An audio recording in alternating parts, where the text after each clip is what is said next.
welcome everybody to another round of World of Tanks subscriber replays. My name as always is Maxwell, and today's first video is from the user Afanaf. That's Afanaf, and he's driving the M103 on a standard battle on Redshire. The team only has about a 45% chance to win, so well, obviously that's not insurmountable. It's only 5% off even, but it is showing that they don't have a great chance of winning. So Afanaf loaded in a little bit late to the battle, but that gives him a good vantage point of where the various allied tanks are going. Get a nice view of the rear of the tank there. I'm just going to take control of the camera for a little while just so we don't have to look at the ground too much. So have we fixed that? Yes, we have. So we got a good view of where everyone was going, so quite a lot of the tanks were already heading for the hill, and a couple on that far left hand flank. So Afanaf just going to head over to the right hand flank with his Caernarvon, although it looks like oh no, I thought he was camping, but no, he's just a little bit slower. Two of them going to try and make it up the hill without taking too much fire from the enemy, which almost certainly will have taken position up on that hill now. There you go, just about gets spotted out. Takes a hit in the turret, but the turret of this thing pretty well armoured, so that's not going to get through. Just going to see if we can pick somebody out, but it looks like everybody's faded away already. The Caernarvon stopping a little bit short at the back there. Took a little bit of damage, so he doesn't really want to push on any further than this.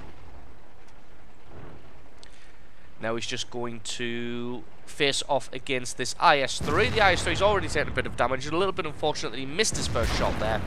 Not quite able to predict the movements of the IS-3 there. But gun reloaded now.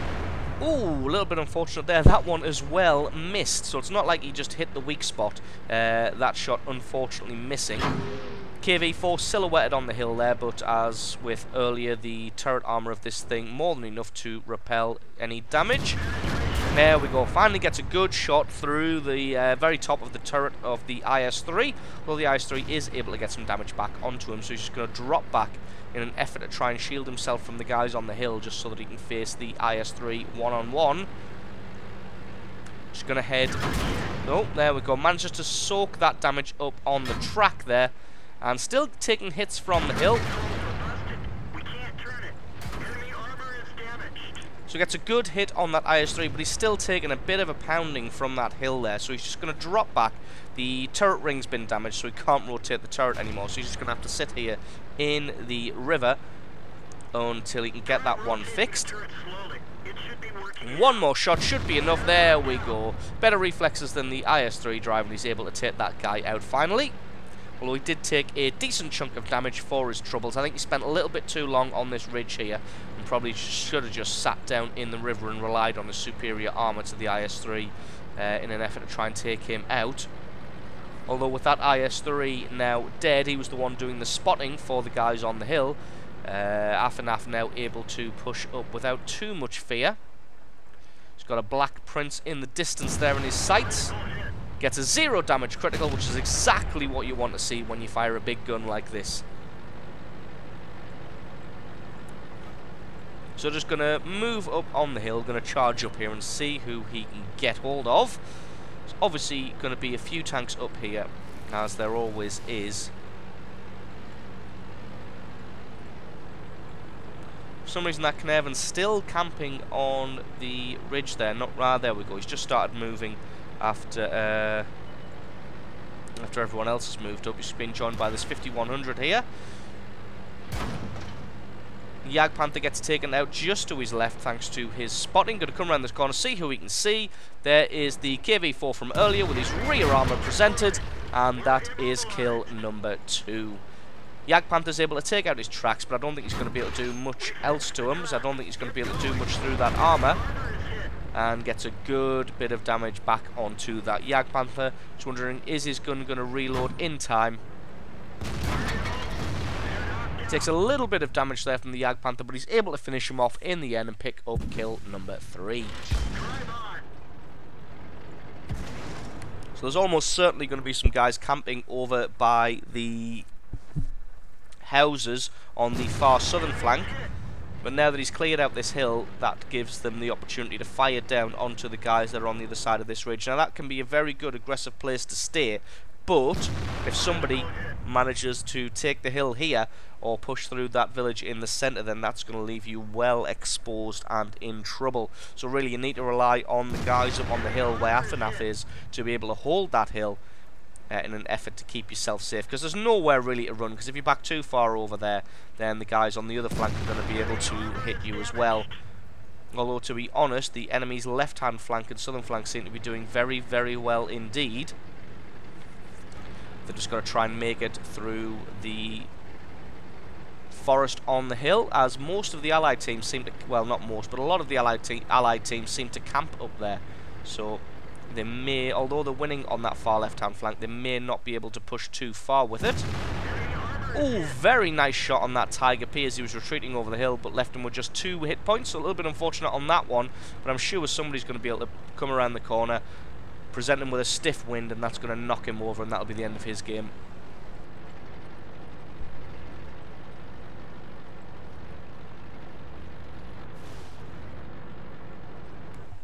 So just approaching the enemy base here, just going to see if he can find out who is left in this area. It doesn't look like anybody at the moment, but again, he's going to head up to the houses.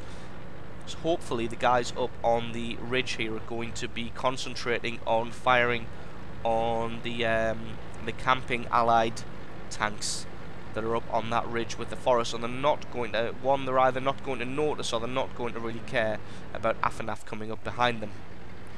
Turret traverse painfully slowly thanks to the damaged ring from earlier. That Black Prince is pretty much out of the battle now. Just going to see if we can get a shot on this T69. T69 drops back but is moving at a fair whack there, so he decides to take out the Black Prince instead, and that becomes kill number 4. So gets up on the hill, finds a T28 prototype. Got to be careful with this, guys. He does have significant front armor, and there's a Tiger here as well. So if he can tie these 2 guys up, then that's going to be pretty good for the allies, because they're not going to be getting sniped. Is able to get a bit of damage through the front armor of that Tiger, but the Tiger's also able to get damage back onto him. But he's just going to keep these guys spotted. The T28's focusing on that other side. So Afanaf just going to come around the back there and get some damage on that Tiger as he tries to retreat. Again, just going to keep the house between himself and the T28 prototype. He's not quite fast enough and not quite situationally aware, and Afanaf's able to just get around behind him, take him out, and he becomes kill number 5. That Tiger's making a beeline for the centre there. I don't think he's really going to get too far. No, he doesn't. He gets picked off by the 4502B.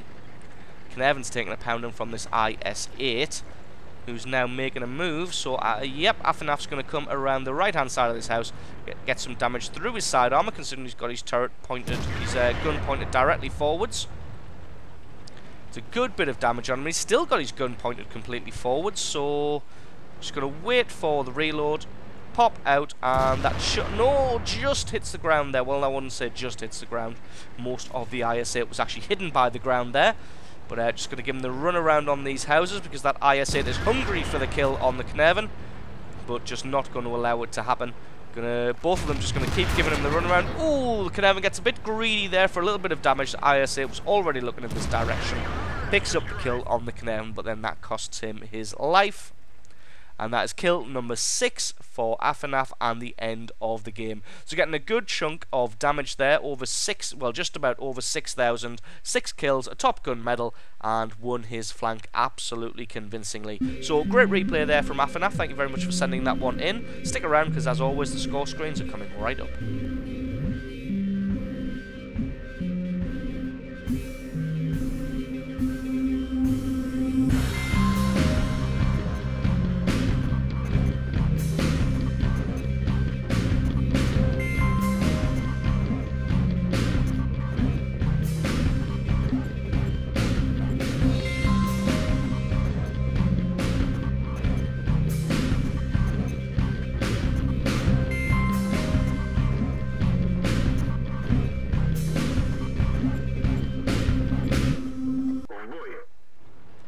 And our second replay of the day is from the user H-Bomb.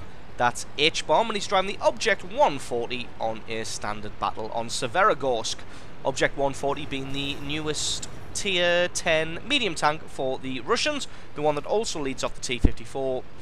This thing had intended to be a Tier 9 originally, but then they bumped it up to Tier 10, and apparently they're going to introduce a different Tier 9 in the place of the... Well, it's not to replace, but it's in the place of the T-54 in this medium branch line. So straight away, going to be heading over towards the hill, going to be backing up the Object 263. Medium tanks have a good time on this hill because they're able to get there pretty damn quickly. Well, it seems like he's been spotted from somebody. Looks like he's been spotted by this WZ here, who's just going for it. No idea why he's gotten that far out of position. So yeah, it looks like the WZ was just suicide scouting there. Try to get a little bit of damage on H-Bomb here. H-Bomb just putting on the brakes, letting them crash in, and that's definitely not going to get away.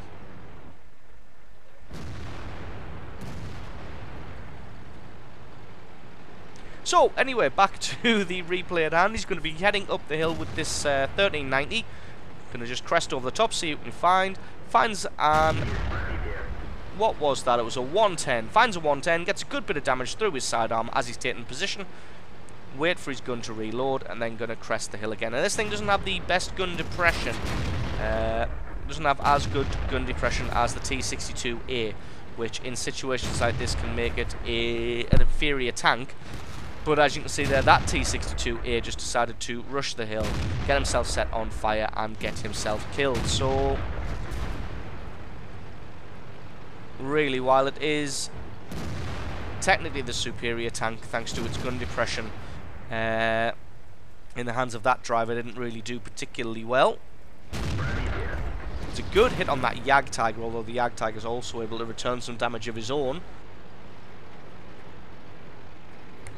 So just going to do what you do in this situation, which is posture yourself around the hill, poke your head over the top, try and get some damage on the enemy, and then drop back. Try and draw them out a little bit, as this Jagdtiger's done here. He's pulled himself around to get a shot on the attackers on the far right-hand flank, and he's just exposed his side armor there to H-Bomb, who's just able to get a good free bit of damage.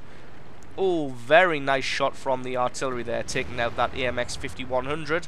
He's got to be raging just a little bit, as I would be, getting one shot by some artillery there.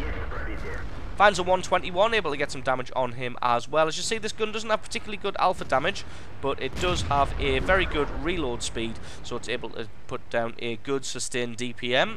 That's damage per minute. So just seeing if he could pick that guy out, but it looks like he's nowhere to be found. And then in quick succession, the 110 and the Jagdtiger both fall. So this game going very well in the... going very well for the Allies here at 8 kills to 3. They managed to secure this hill fairly nicely. And they're just going to push around and try and come around behind the enemy. As you see, they've already got a Type 62 scouting around the area, not finding anybody, so it really is going to be a case of just getting around the sides and around the rear. Spots out this E100. Gonna have a look at his rear plate. Not quite able to get any damage on him, but you know how much damage this guy is able to kick out, so still got to play it carefully. There we go, able to get a bit of damage to his rear lower plate there. Again, I know these silhouettes aren't really showing up. It is there though, and he is aiming at the lower plate of the tank. So the E100 not liking getting hit this many times, so he's angled himself and pulled himself a little bit behind the building. Object 263 dueling with the FV2 there. And he gets taken out by that Type 62, so he's got to be a little bit sour there, getting taken out by that light tank. E100 looks like he's hungry for the kill there, following that Type 62, going to try and one-shot him. Did he manage to? No, it looks like he probably just hit his tracks. So that's got to be very unfortunate there, if that E100 shot did just hit the tracks. But H-Bomb doing a very good job here of flanking around. We know that that E100's fired, so there's going to be nothing he can do about it but die. Most of the enemy team are concentrated in the G2 and G3 squares. Oh, and he's found the artillery. Oh, rushes his shot and just peppers the hillside, and that's going to be all she wrote for the GW Tiger P. So yeah, most of the enemy tanks are all clustered around that G2 and G3 squares, so it's going to be pretty easy just to get around behind them. Fails to get any damage on this E75, but his reload's going to be considerably shorter, considering that E75 terraformed the ground a little bit and gets himself taken out as soon as he gets spotted by the combined firepower of this allied team, which is now winning 12 kills to 6. Gonna see if we can just pick somebody out to get some damage on. Able to kill that T28 prototype, and that is kill number 5. Both these guys look like they're looking in this general direction, so, and was that a T110E3? That was a T110E3, still has 100% hit points, so we're going to have to play this one a little bit more carefully. H-Bomb just electing to drop back down the hillside there and circle around this rock formation in order to try and get some better flanking action on the go.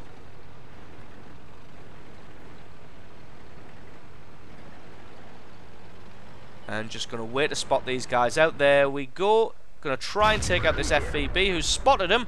As you can see, both of the guns in synchronized turning there to face him.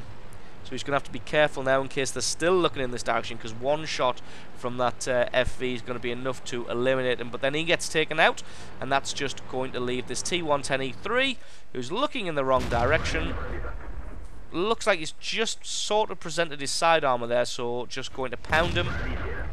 Get as much damage onto him as possible. It would be nice if he could pick up the kill, because then that will be his Top Gun medal. But even if he doesn't, he's still done 4,800 damage. One more shot. No, very unlucky there. Just getting a bounce on the last shot. And but still managed to pick up 4,800 damage, 5 kills, and travelling a good percentage of the map there in an effort to outflank the enemy. So absolutely awesome replay there from H-Bomb. Thank you very much for sending that one in. And stick around, because as always the score screens are coming right up.